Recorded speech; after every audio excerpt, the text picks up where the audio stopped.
Depuis un certain temps, les écrans prennent de la place dans la vie quotidienne. Certains les utilisent pour les loisirs, le travail, la communication, ainsi que d'autres activités. La technologie évolue vite et est utilisée à de multiples endroits.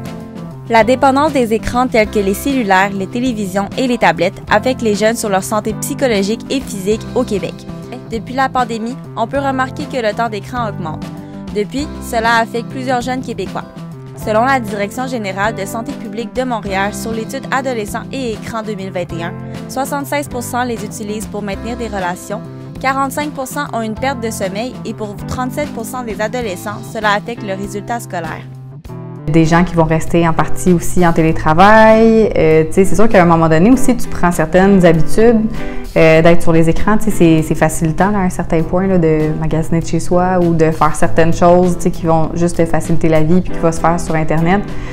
Fait que ça va rester à voir à ce niveau-là. Mais c'est sûr que si on parle de dépendance puis d'habitude, ça peut être inquiétant à un certain point de voir que les gens prennent des habitudes comme ça parce que c'est où la limite est « Ah, ben je suis juste habituée, fait que je le fais comme ça » versus « C'est la seule chose que je suis maintenant capable de faire puis c'est vraiment le seul moyen que j'ai pour réaliser cette tâche-là. » Fait que c'est là qu'on va voir est-ce que les gens vont être encore capables de faire tous les trucs du quotidien autrement ou si ça va être comme la voie qui va être choisie. Là.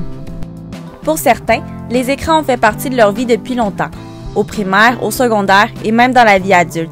Cela peut causer des problèmes dans la vie de plusieurs. L'utilisation d'écrans à chaque jour est devenue un automatisme. Les problèmes causés par le temps d'écran trop élevé peuvent en devenir graves et affecter psychologiquement et physiquement une personne. Cela peut causer des problèmes de sommeil, des manques de confiance en soi, des dépressions, de l'anxiété et autres. Les écrans étaient devenus une dépendance sans que je m'en rende compte. Je me souviens quand j'étais jeune, je passais énormément d'heures sur mon téléphone. Comme je devais les utiliser pour l'école, le travail et communiquer, il m'était difficile de m'en séparer. Au secondaire, c'était plus difficile pour moi. J'étais souvent sur mon téléphone. Je pouvais passer plus de 10 heures sur mon écran. Parfois, il m'arrivait d'oublier de faire mes devoirs. Je restais éveillée toute la nuit, puis j'étais fatiguée le lendemain. Plusieurs organismes se spécialisent dans le domaine de la cyberdépendance pour venir en aide à cette forme de dépendance. Il y a des moyens comme des cures de désintox spécialisées, des rencontres sur la cyberdépendance et des ateliers pour changer ses habitudes de vie pour les rendre plus saines.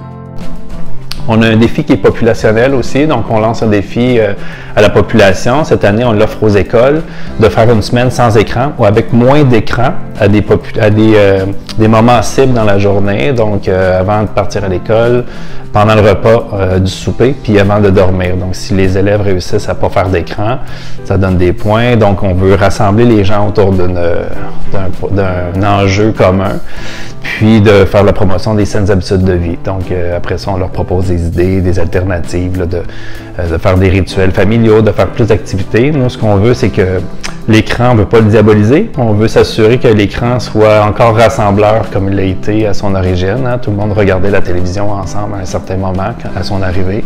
Puis là, chacun a son écran dans sa chambre, dans sa pièce. Fait que ce qu'on veut, c'est non pas diaboliser, mais favoriser que ces éléments-là puissent être rassembleurs puis formateurs pour tout le monde.